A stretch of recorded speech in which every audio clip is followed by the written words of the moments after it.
Jayo Yamunatilavanachari Jayo Kunja Bihari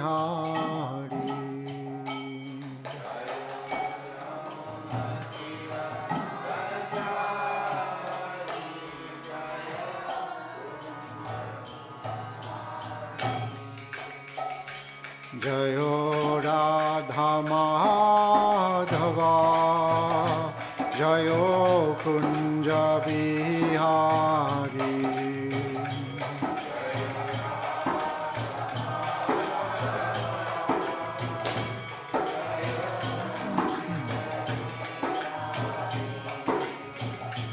Jayo Gopi Janavalabha Jayo Girivaradari Jayo Girivaradari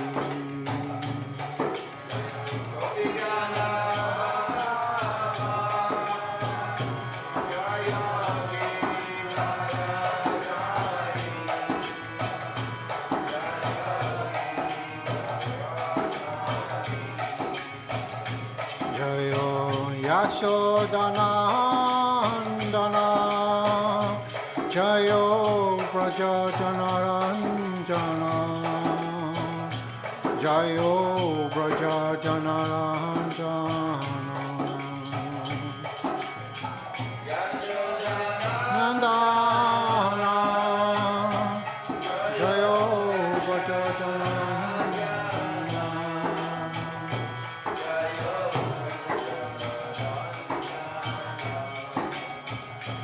Jayo Yamunatilavanachari Jayo Kunja Bihari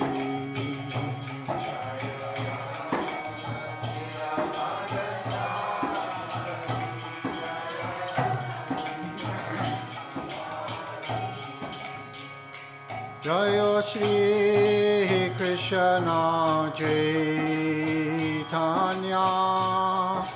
Prabhu Nityananda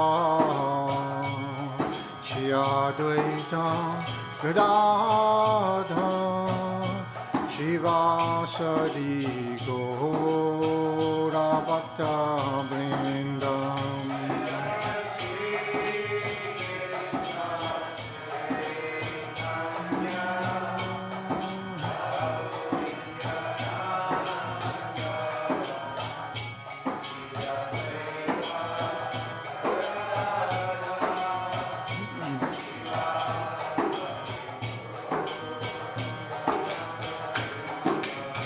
Hare Krishna, Krishna Krishna, Hare Hare, Hare Rama, Rama Rama, Hare Hare.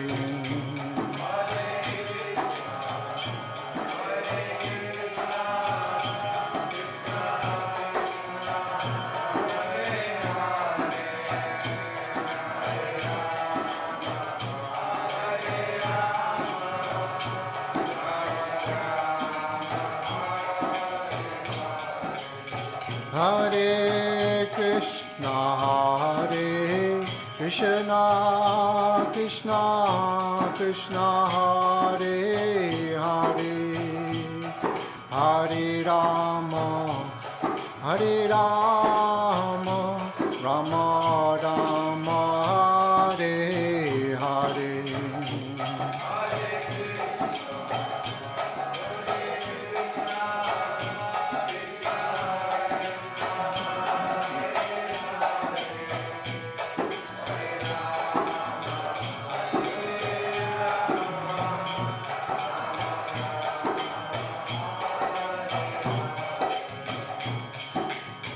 Hare Krishna, Krishna Krishna Hare Hare Hare Rama Rama Rama Hare Hare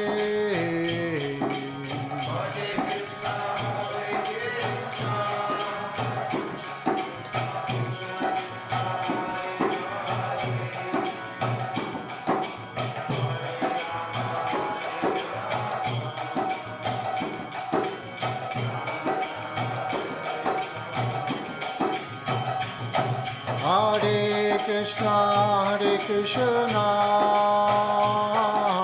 Krishna Krishna Hare Hare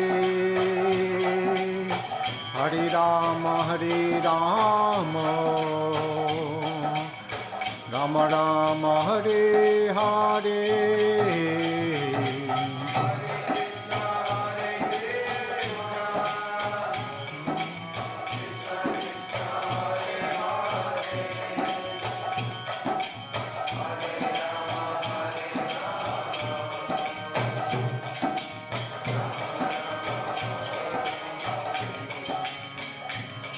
Jayo Gaurani Chahi, Gaurani Chahi, Gaurani Chahi, Jayo Gaurani Chahi.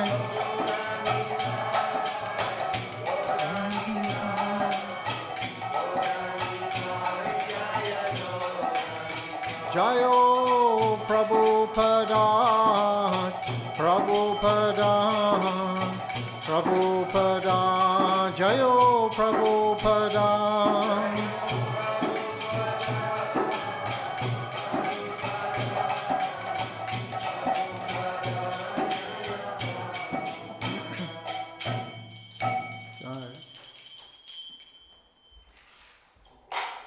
Thank you everyone for coming to today's Srimad Bhagavatam class. Hare Krishna. So today we're going to be reading from the third canto, 7th chapter, entitled Further Inquiries by Vidura, and text number 3. Om Namo Bhagavate Vasudevaya.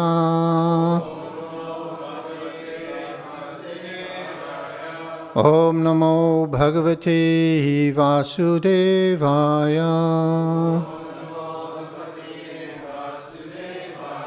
Om Namo Bhagavate Vasudevaya.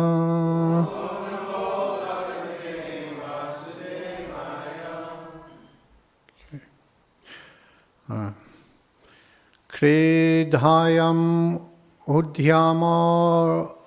Oh, sorry. I haven't learned the Sanskrit verse here. Abhasya. Sorry? Kridaya udamobhasya Kamaschikridishan yata Svatastripatasya chakatam Nirvritasya sadanyataha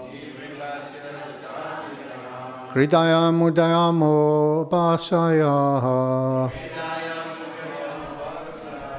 Kamaschikridishayanataha Svatastripatasya chakatam Nivritasya sadanayataha Kridayamudhyamo basaya Kamaschikridishayanataha Svatastriptasya chakatam Nirvritasya sadanyataha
Ladies, you?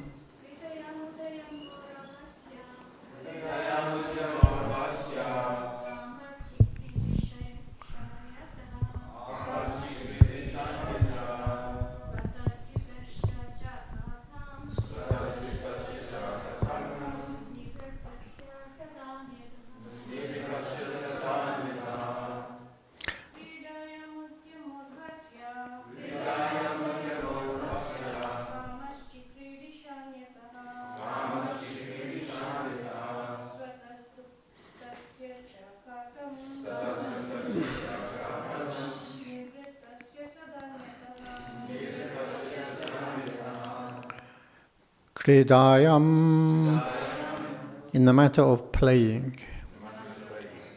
Udyamaha, enthusiasm. Abhasaya, of the boys. Kamaha, desire. Chikridisha, willingness to play. Anyataha, with other boys. Svataha tripatasya, for one who is self-satisfied. Cha, also. Katam, what for? Nidritasya, one who is detached. Sada, at all times. Anyataha, otherwise. Translation and purport by His Divine Grace, A.C. Bhaktivedanta Swami Prabhupada. Boys are enthusiastic to play with other boys or with various diversions because they are encouraged by desire. But there is no possibility of such desire for the Lord because He is self-satisfied and detached from everything at all times. Please repeat. Boys are enthusiastic to play with other boys or with various diversions because they are encouraged by desire. But there is no possibility of such desire for the Lord because He is self-satisfied and detached from everything at all times. Purport. It's a short purport. Since the Supreme Personality of Godhead is one without a second, there is no possibility that anything besides Him can exist.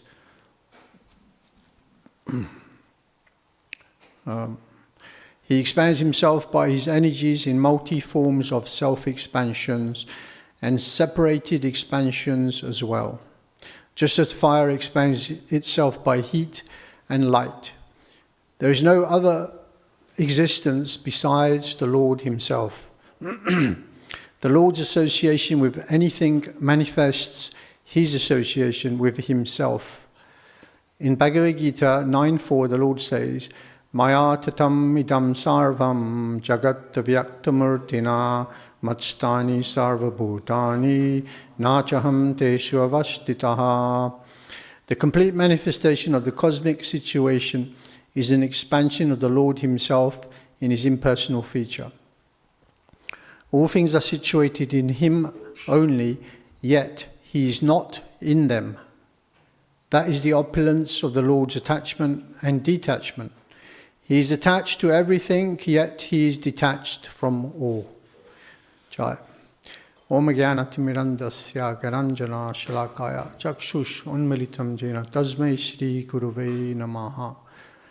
Nama Om Vishnu Padaya Krishna Bastaya Bhutale Shrimati Bhaktivedanta Swami Nityanamine Namaste Saraswati Deve Gauravani Pacharine Nivaje Susunyavadi Pastachade Sutarine Jai Shri Krishna Chaitanya Prabhu Nityananda Shri Advaita Gadadhar Shivasari Gaura Bhakta Vrinda Hare Krishna Krishna Krishna Hare Hare Hare Ram Rama Rama Hare Hare. Namo Vishnu Padaya Krishna Bhutale Shrimati Shivaram Swami Nityanamine Vanchakalpa Trubhyascha Kripa Sindhu Bhyevacha Patitanam Pavanbhyo Vaishnavibhyo Namo Namaha. Jai. I forgot to look at the Sanskrit. Sometimes you're so absorbed in the translation, I didn't look at the Sanskrit verse, so it was the first time I quoted it. Luckily it wasn't so hard. So we're going through quite a kind of a complex selection of verses at the moment. It's all about creation and the Lord's energies, and quite difficult to understand. But it's impossible to understand for some people. Of course, there are different religions around the world, like Christianity and Islam and many others, who also can understand this to a certain degree. Because we understand there are three phases of understanding. There's the Brahman, Paramatma, and then it's Bhagavan. But it's only the devotees that can understand Krishna in his fullness, because they understand the Bhagavan feature, Krishna with all his 6 opulences. It's only the atheists that cannot understand Krishna, because they're trying to understand Krishna with their limited mundane intelligence. Like in this verse here, it's saying, how can someone be in one place and everywhere at the same time and still maintain their complete wholeness without depletion, without depleting anything? In the scientific world, this is possible. According to the laws of physics, this is not possible. Right? You can't be in one place and everywhere at the same time. You're either here or you're either over there. But you see, Krishna, he's not controlled by the laws of physics. He's not controlled by the laws of material nature, because he is the controller. He is the creator, and he is above the laws. Even though there are so many contradictions in this verse, but still, he's beyond contradiction. Like in this material world, everything is governed by time and space. Yeah. You have Prakriti, which is the material nature, or Prabhupada translated as the elements. Prakriti, you have time, Kala, and Jiva, the separated parts and parcels of the Supreme Lord. So according to Bhagavad Gita, these are all eternal. Time is eternal, material energy is eternal, and the Jiva is also eternal. So these planets, they're all floating in space, and that's the material elements. And everything is controlled by Kala, time, in this material world. And everything has a use-by date. You know, you go to the supermarket, you buy some milk, and it has a use-by date. You buy some cheese, and you can't, over a certain period, it's going to be finished. You have to throw it away in a bin. So the material world is like that. Nothing is eternal. Everything goes through change. Although the living entity, it said the living entity, those 3 things are eternal. We're eternal. The soul. This is why we don't like change, right? I bought this iPad back in 2018, iPad Pro. And, you know, when you buy Apple stuff, you have to buy all these gadgets to go with it. And they try to make as much money as possible. Greedy, right? Anyway, I spent a lot of money on this. And about a year, just over a year later, the keyboard broke. You know, it's got a little keyboard here. Like. It's all a bit tatty now. Like. It broke. And so I went back to the Apple store and I said, oh, do you have another keyboard for my Apple Pro? And he said, yes. Which one do you have? I said, I have the first generation. And he almost started laughing. He was like, pfft. I said, what are you laughing at? What's so funny? I spent so much money on this and you're laughing. You think it's funny. He said, oh, we don't do those anymore. which one do you do? Oh, we do the Apple Pro 2066 or something. Would you be interested? No, I won't. So the point is, in the material world, we want everything to last forever. But it's not going to last forever. And the soul, because the soul is eternal, we don't like change. I was seriously thinking of changing over to Android because Apple's too greedy. But I can't because I don't like change. The soul wants everything to remain the same. You meet a beautiful young girl or a handsome boy, and over time, they're no longer beautiful. They're no longer handsome. There's so many wrinkles, grey hair. You go bald. And then finally, disease and death. So this is the material world. But because we are same in quality as Krishna, we don't like these things. We don't like change. We want to live forever and ever. But in the spiritual world, there is no time. Time means that either we're thinking about the past, we're dwelling on the past, or we're worried and in anxiety about the future. But very rarely do people actually focus on the present. Very rarely do they actually focus on this now.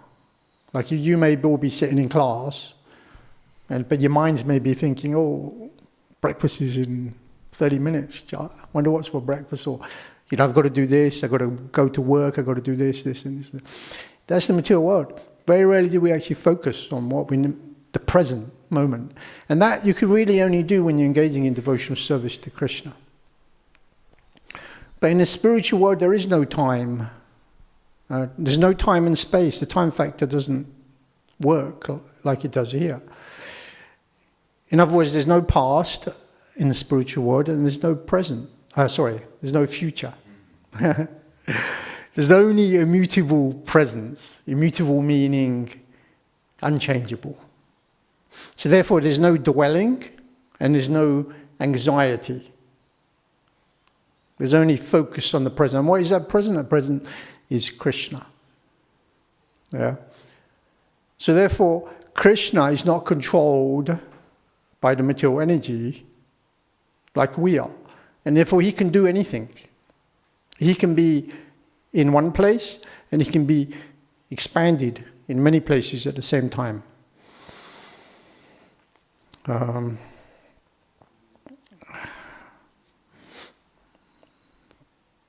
So Krishna says, I'm never manifest to the foolish or unintelligent, for I am covered by my internal potency. Therefore, they do not know that I am unborn and infallible. Yeah. So we're trying to understand Krishna by our intelligence, mundane intelligence. While being in the material world, in this material body, which is controlled by time, we cannot understand. So Prabhupada quite often so Krishna is expanding himself, according to this verse, in the material world, through his different potencies. And also the jivas, we are also part of Krishna's energy. We are his marginal potency. And a marginal meaning that we have a choice. We have a choice to be in the material world, or we have a choice to be in the spiritual world.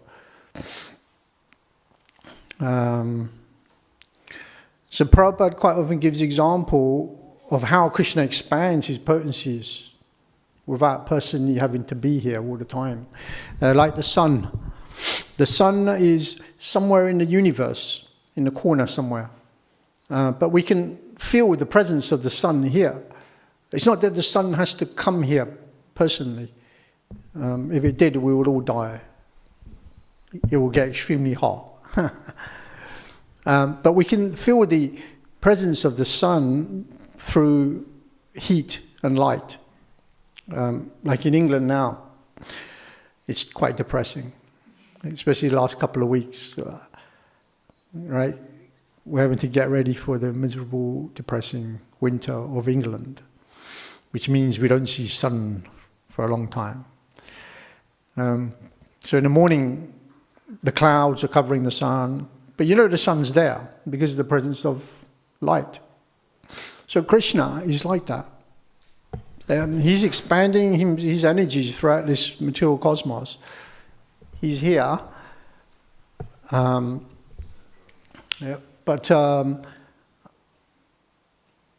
he doesn't have to personally be here. Prabhupada gives another example, like the businessman. Businessman has different corporations throughout the world. He doesn't have to be personally everywhere, in every place, but he can delegate power. Just like Krishna delegates powers to the living entities, the empowered living entities, the demigods. They're in charge of different planets. So they're carrying out Krishna's orders. Yeah. So Krishna has got more important things to do. You know what that is? Yeah. He's enjoying. And he makes the demigods do all the hard work.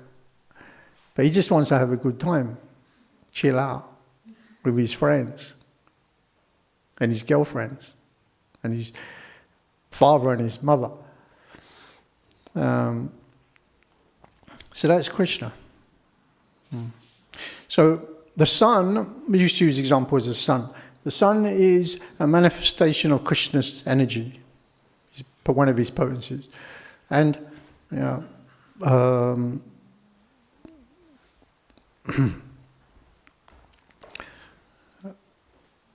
and where does the sun come from? Where is the energy, according to Srimad Bhagavatam? Where is the sun coming from? It's coming from the Brahman, effulgence, which is in the spiritual sky.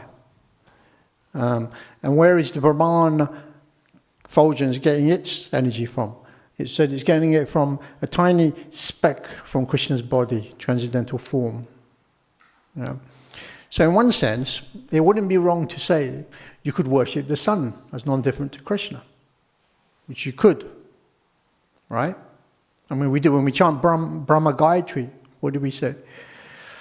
I'm meditating on the divine effulgence of the sun, who infuses our meditation. So I'm meditating on the divine effulgence of the sun, and who is that divine effulgence? It is Krishna, right? Savitu, Krishna. So ultimately, that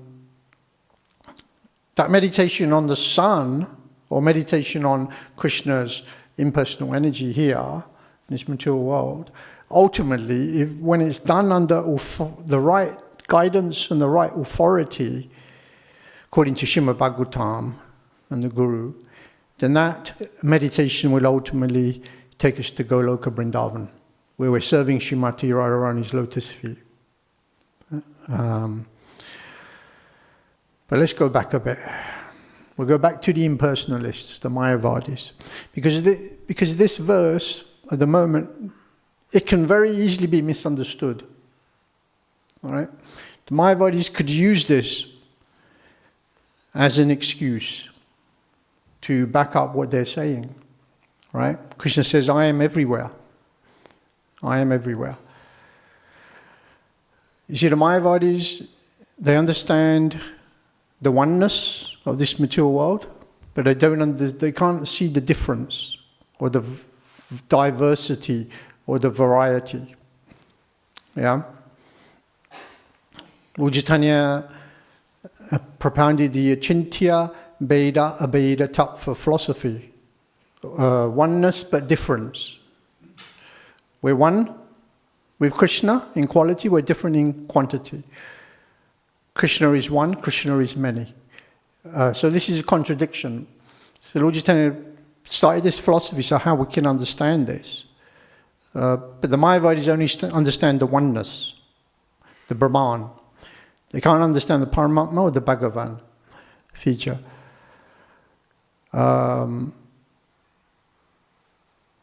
So therefore Prabhupada quotes this verse from the Bhagavad Gita in the purple, 9.4. He says, Jagat avyaktamurtina matstani sarva bhutani nachaham teshu avastitaha.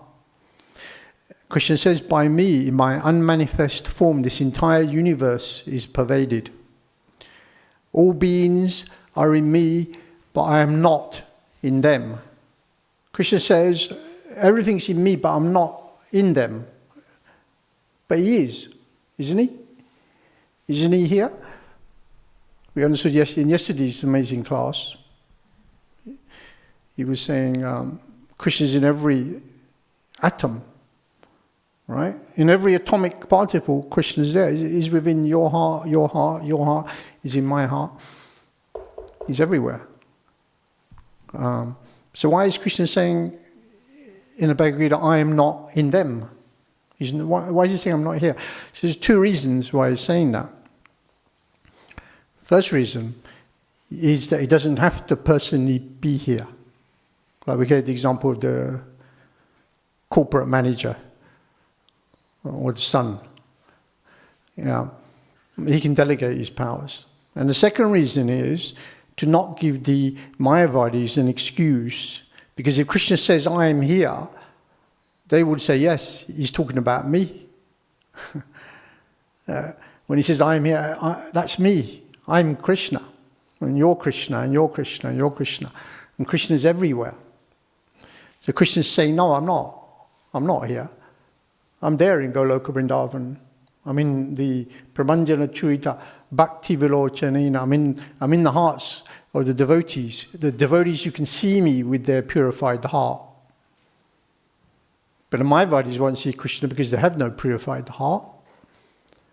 So this is the why Krishna's saying that.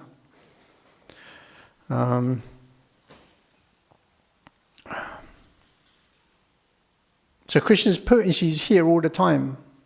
We have a choice to either use it or use his material energy. Sometimes as devotees we think Krishna's potency is available more certain times. Like if you're a book distributor, you may think, marathon times, we quite often used to say Krishna's mercy is more available during marathon festival. During marathons. Yeah. I remember I had this realization once, many years ago. We were in, it was a summer marathon. And we were in some seaside town. It was Great Yarmouth on the east coast. And I had this realization that I was thinking, wow, it's amazing. We were distributing so many books. So many books were flying out. And then first I was thinking, yeah, marathons, yeah, the mercy is there. But then I was thinking, well, why not? Why can't it be any other time? Why can't we have but it is available, always. Krishna says, I'm here, always. So it's not that just certain times he's available to us more than others. Yeah. Or Krishna's only here during the morning program. Once the morning program's gone and I'm out of the temple, Krishna's no longer here. No, he's everywhere. According to this verse, according to the Bhagavatam, according to our Siddhanta, our philosophy, he's everywhere. And we just need to be tuned in the right energy and focus to understand that he is.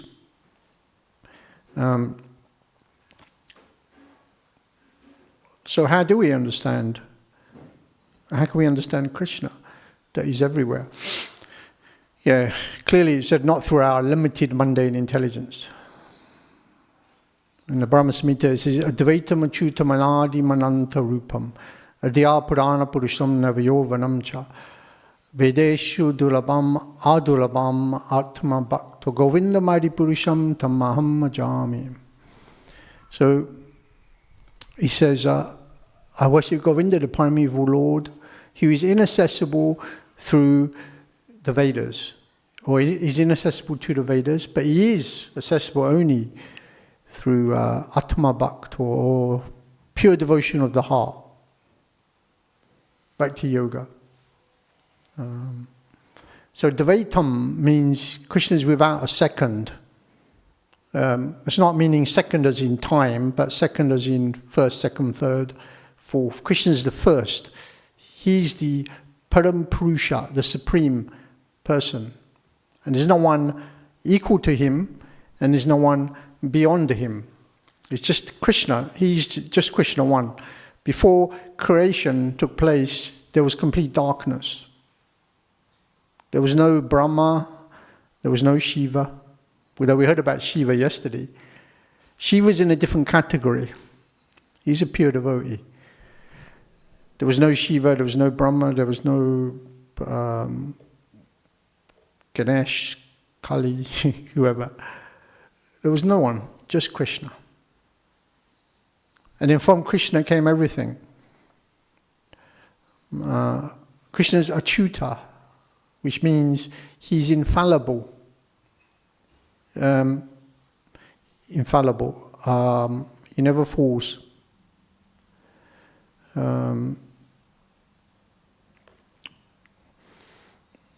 You can always rely on Krishna. You cannot rely on the material energy, but you can always rely on Krishna. Achyuta, Advaita Achyuta Anadim. He is without beginning. It says in the Bhagavad-gita, Natu evam jatu nahasam natvam name janadapi nachaiva na bhavishmahi sarve vayam ataha param. Krishna says, never was there a time when I did not exist, nor you, nor all these kings, nor in the future shall any of us cease to be. And Prabhupada writes in the purport, he says Krishna is talking about individuality here. Krishna is talking about never was there a time when I was not an individual, nor am I not an individual now, nor in the future shall I ever not be an individual. So we're all individual sparks of Krishna. Advaita Chutam Anadim Ananta Rupam. Krishna has eternal forms. Eternal forms. We know that the Leela where Lord Brahma stole the cows and the cowherd boys. But it wasn't the original cows and cowherd boys he stole. Krishna knew he was coming, so he had already expanded himself. So he stole duplicates. And Krishna manifested himself in all these cows and cowherd boys, and Lord Brahma was confused. I just stole them. They're there. And Lord Brahma is pure intelligence, right? His form is made of pure intelligence. But still, with that pure intelligence, because he wasn't applying it in the right direction, the right authority, then he couldn't understand Krishna. He was confused. Who's this boy? And therefore, he stole the cows and the cowherd boys. And anyway, there's the whole Leela. But then Lord Brahma came to an understanding that he could see how actually Krishna just expanded himself, and therefore he could see Krishna was showing him his potency. Yeah.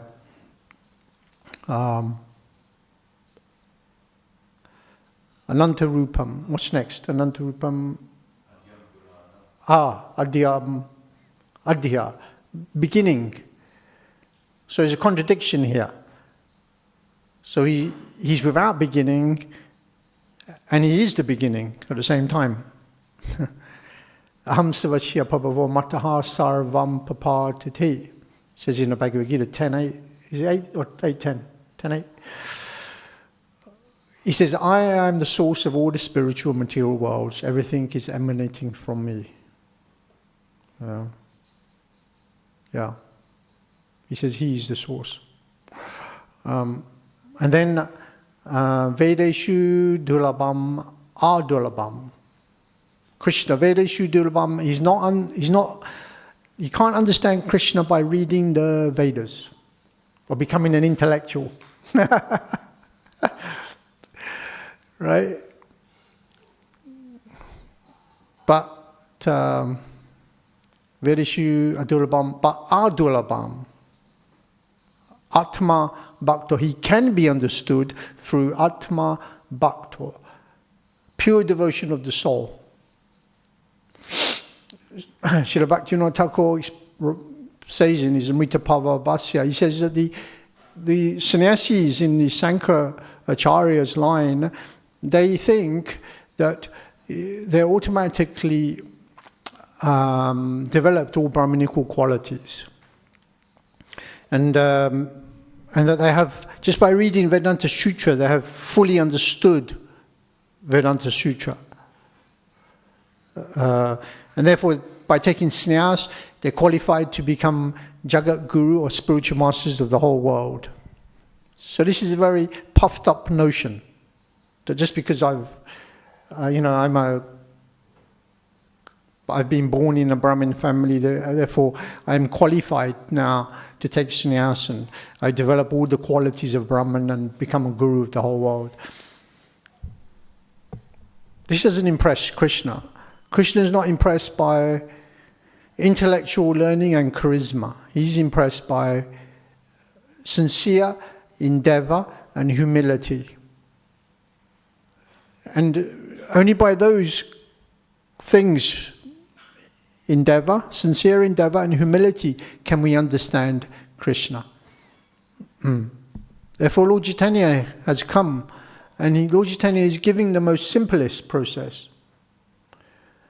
He's not saying you have to become learned, you have to become, like a scholar, you have to become like this, you have to become like... No, Lord Chaitanya is saying just simply chant Hare Krishna, associate with the devotees with humility, and endeavor to become free from all aranatas, become a pure devotee.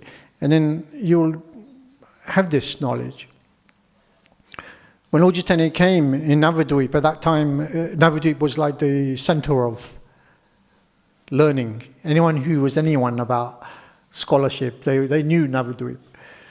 And so Lord Chaitanya, he also became a scholar. There's those pastimes with Lord Chaitanya's studying and defeating everyone. And he was so good, when he was walking down the street and the other scholars were coming in the opposite direction, they would cross the road because they didn't want to bump into Lord Chaitanya. Because their scholarship ultimately took them to the impersonal realization. And Lord Chaitanya was defeating that impersonal understanding. That he was defeating it all just through the chanting of Hare Krishna. But the best way Lord Chaitanya did it was by empowering his devotees, like Ramananda Roy and Haridas Thakur. You see, Ramananda Roy was, he was born, actually Lord Chaitanya, he made his devotees, his eternal associates, take birth as in lower class families. And Ramananda Roy was by birth, he was Sudra. Even though his parents and family were very wealthy, but still he was considered a Sudra. And he wasn't a sannyasi, he wasn't a renunciate, he was a grihastha. So Lord Chaitanya used Ramananda Roy to preach the highest understanding from the Vedas, and that is Madhurya Ras, love of Radha and Krishna, conjugal love of Radha and Krishna. And he used Ramananda Roy to do that. So in this way, defeating the puffed up notion and the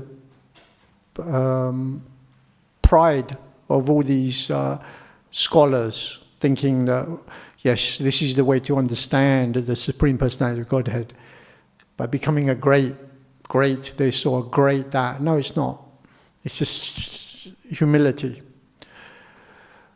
And Ramananda Roy, then when he finally left, his wife was so beautiful, she was like the goddess of fortune. She was that beautiful. But he ultimately renounced everything, and he went to Lord Chaitanya, joined the Sankirtan movement.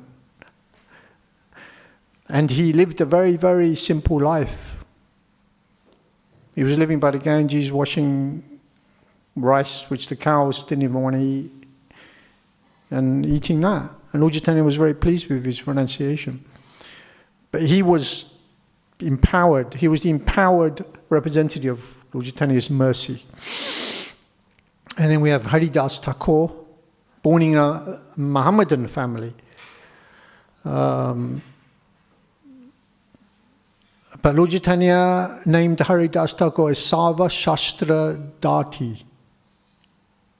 Basically, he was like according to Lord Chaitanya, he was the biggest of scholars, because he knew the essence of the scriptures, which is love of Krishna. And the way to achieve it is to chant Hare Krishna. Bhaktivinoda Thakur sent his son, Bimala Prasad, Bhaktisiddhanta, who was Bimala Prasad at that time, he sent his son to go and take initiation from Gaurkishore Das Babaji. Now Gaurkishore Das Babaji, he's there. Picture 1, 2, third picture along. He was very, very simple sadhu. He was living by the Ganges. And he would take the cloth from the dead bodies to cover himself, to make kopans. And so Bhaktisiddhanta approached him. He said, I want to take initiation. And Babaji said, I've never initiated anyone in my life. What do I know? He said, I can't even write my own name. I'm illiterate. He said, and you are a great scholar. How can I initiate you? So then Bhaktisiddhanta was disappointed. He went back home to Bhaktivinoda Thakur, told him. Bhaktivinoda Thakur said, no, go back. Ask him, you have to take initiation from him. Because Bhaktivinoda Thakur knew how much of an elevated soul he was. Gaurkishore Das Babaji. So then Bhaktisiddhanta went back to him, and Gaurkishore Das Babaji said, okay, next time I see Lord Chaitanya, I'll ask him. It was that elevated. He could personally speak to Lord Chaitanya, even though this was 400 years after Lord Chaitanya had already left. So he said, okay. So then Bhaktisiddhanta went back and he said, did you speak to Lord Chaitanya? Did you ask Lord Chaitanya? And he said, oh, I forgot to ask him. So Bhaktisiddhanta was disappointed. He went back to Bhaktivinoda Thakur. And Bhaktivinoda Thakur said, listen, if you don't take initiation from him, all your learning is completely useless. And I'm not going to let you in this house. So eventually Bhaktisiddhanta met Babaji on the bridge. And he said, if you don't give me initiation, I'm going to commit suicide. I'm going to jump off. So he said, okay, I'll give you initiation. Once Prabhupada was on Pandal in India. And there was one Indian boy. He was there with the devotees. And the next day, they all came and met Prabhupada, all his disciples. And that Indian boy, he came and he sat right next to Prabhupada. And Prabhupada, he didn't say anything. He just went like this with to the door, pointed towards the door. And the Indian boy knew what Prabhupada wanted, so he just got up and walked out. And then Prabhupada later, he said to his disciple, he said, you should ask him to wash the pots. He said, my Guru Maharaj, Bhaktisiddhanta, he would always test the sincerity of a person by getting him to wash the pots. So we can understand that, it's not the process of learning Krishna to understanding these verses is very simple. Or it can be very, very, very difficult. But that's up to us. So here in the Antya Lila, Prabhupada says, he says, the principle, is it Prabhupada or Sarup Damodar? I think it's Prabhupada, yeah. The principle of very rigidly carrying out the order of the spiritual master must be observed. The spiritual master gives different orders to different people. For example, Sri Chaitanya Mahaprabhu ordered Jiva Goswami, Rupa Goswami and Sanatana Goswami to preach. And he ordered Raghunath Das to strictly follow the rules and regulations of the renounced order. All the 6 Goswamis strictly followed the instructions of Sri Chaitanya Mahaprabhu. This is the principle for progress in devotional service. After receiving an order from the spiritual master, one must strictly try to execute the order. That is the way of success. So it's very simple. It always boils down, there's so much complicated philosophy flying around here and there, but it always boils down to the basic verses from the Bhagavad Gita, right? Tatvidi parnipatena parispasena sevayo ubhaktashti te jnanam jnanam tattvadashina. Just learn the truth by approaching the spiritual master and inquire from him submissively.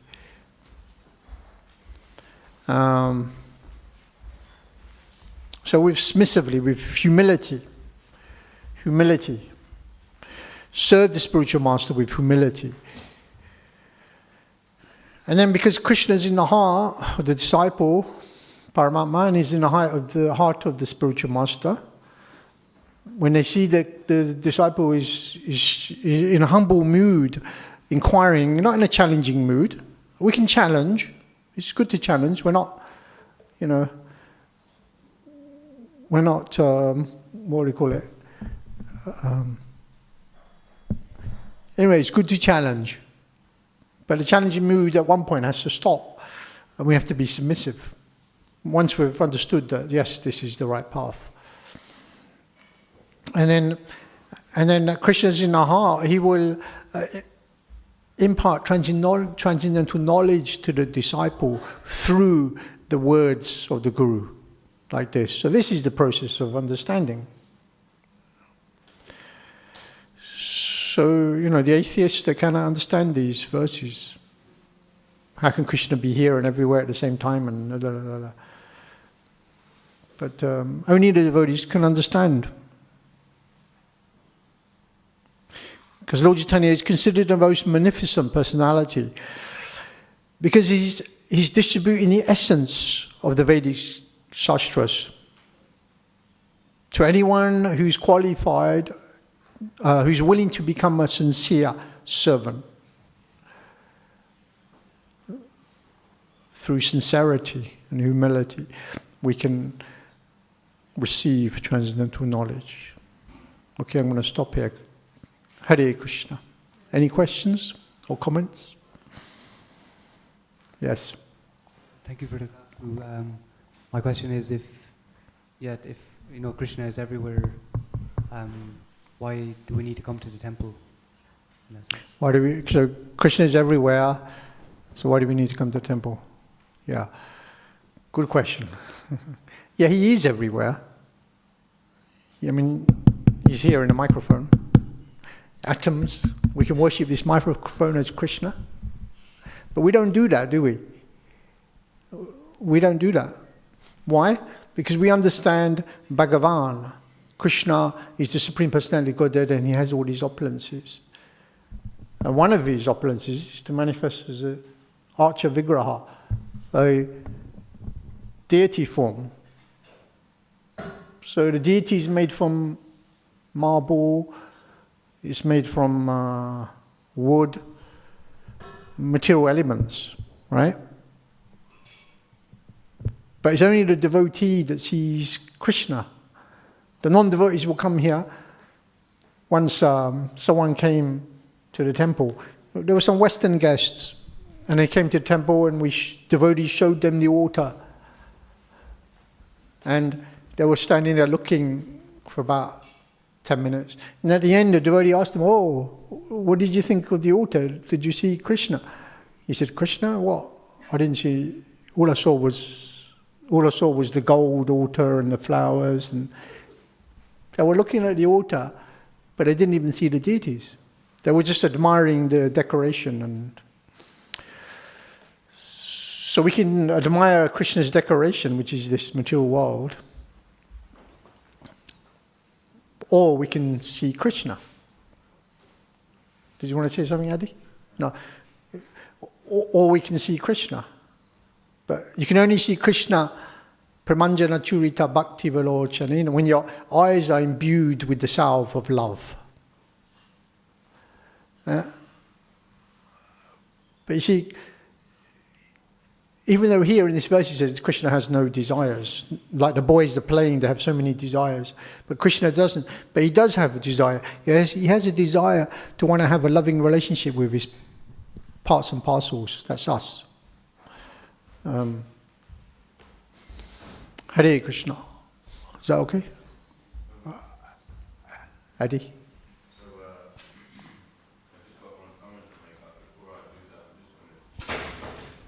The reason we have the temple, the reason you come to the temple is because you can't perceive Krishna everywhere. So by coming to the temple and seeing Krishna, this is a progress by which one day you'll be able to perceive Krishna everywhere. So it's for our benefit.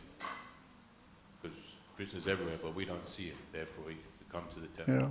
I mean, the Goswamis, they saw Krishna everywhere, and they also had deities as well at the same time. So they're showing, yeah. And there's so many other benefits of being with the deity and having kirtan with the deity, etc. Of our whole existence, all our activities. Anyway, it's the whole thing. Anyway, was it back to one of your points you made? I read a purport, Prabhupada said that Brahmins and sages, they can teach the Vedas, but they can't become guru, spiritual master. Only a Vaishnava can be a spiritual master. Prabhupada said that, yeah? One purport, yeah. Yeah, only a Vaishnava, really, yeah. Because only the Vaishnava understood the true essence.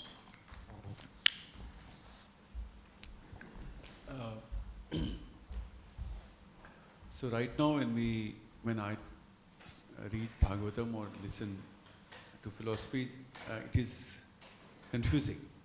Over a period of time, when you keep growing in this path, does that become more clearer? Yeah. Yeah, so your question was, you're reading...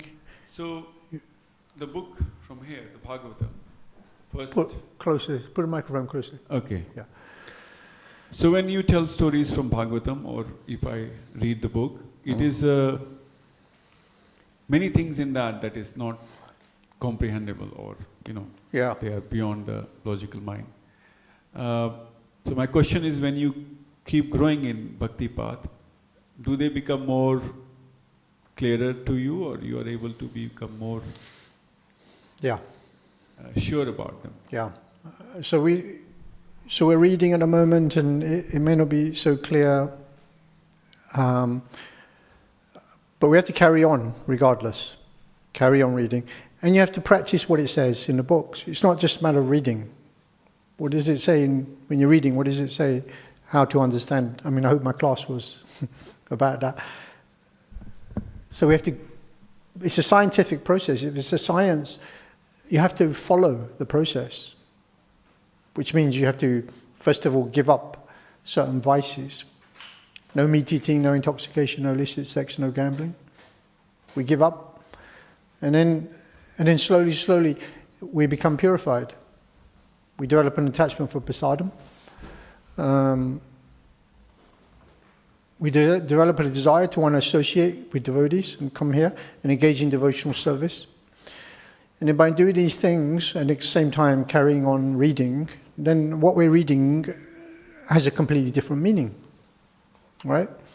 You can read the Bhagavad Gita over and over again your whole life, and every time you read it, if you're practicing the process properly, it will have a new meaning every time. I think Mahatma Gandhi said that, right? Did he, or someone?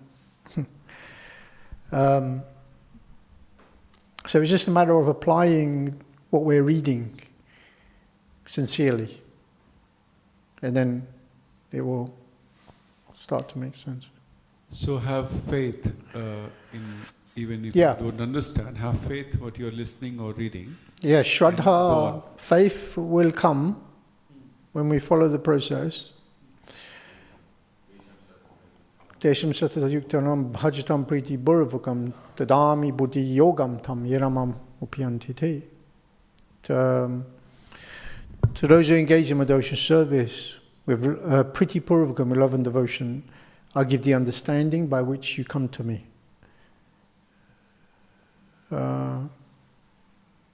Krishna, yeah. Thank you. So it's nice that you're here. Your first time here or been before? Huh? Yeah, you're doing Be a Monk challenge, yeah, I can see. There's a few of you, right? But your first time here? No, I come to temple for many years. Oh, you've been coming here. But it's your first time you've really just moved into the temple. I'm able and to experience deep. yeah, it's a completely different experience, isn't it? Completely different, isn't it? 100%. Getting up for the morning program. Yeah. Everyone should do it, at least once in their lifetime. Yeah. Everyone should come to the temple. Maybe move into the ashram for 6 months or a year or a month or something, or and just dedicate everything to Krishna's service. Yeah. Be a brahmachari, be a monk, be a brahmachari, 2 or 3 years. be a Sankirtan devotee. It gets tastier and tastier the more we surrender to Krishna.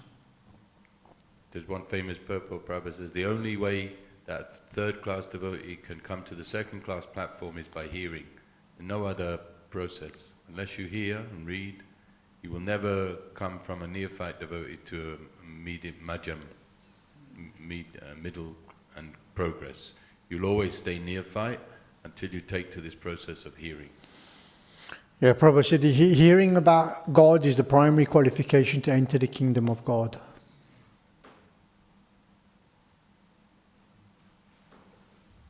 But Bhaktisiddhanta was saying, in the purport to the verse, Advaita Chutamnadi Nantam Rupam, he was saying that, how to understand. He was saying that the Vedas emanate from sound, and sound emanates from ether, which is a mundane material element. Therefore, how can you understand through Goloka? Therefore, one cannot achieve Goloka Vrindavan by just studying the Vedas, which are emanating from a mundane material energy. Only when the Vedas are imbued with the Chit potency. So there's Sat, Chit, and Ananda. Sat is eternity, and only an impersonalist can understand that. Chit is knowledge. Once you come to the Paramatma understanding, you understand both Sat and Chit. But Ananda is bliss, and only the devotees have Sat, Chit, and Ananda understanding. So only when it's imbued with the Chit potency.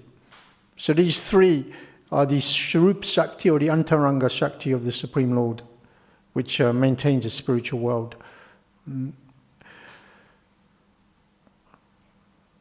Anyone else?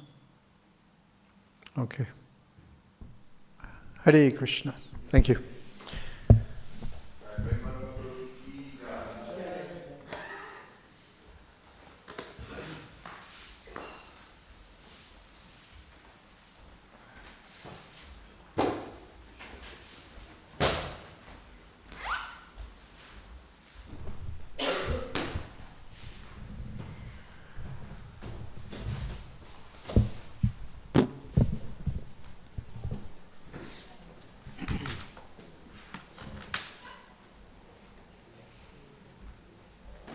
We just leave the mic like this.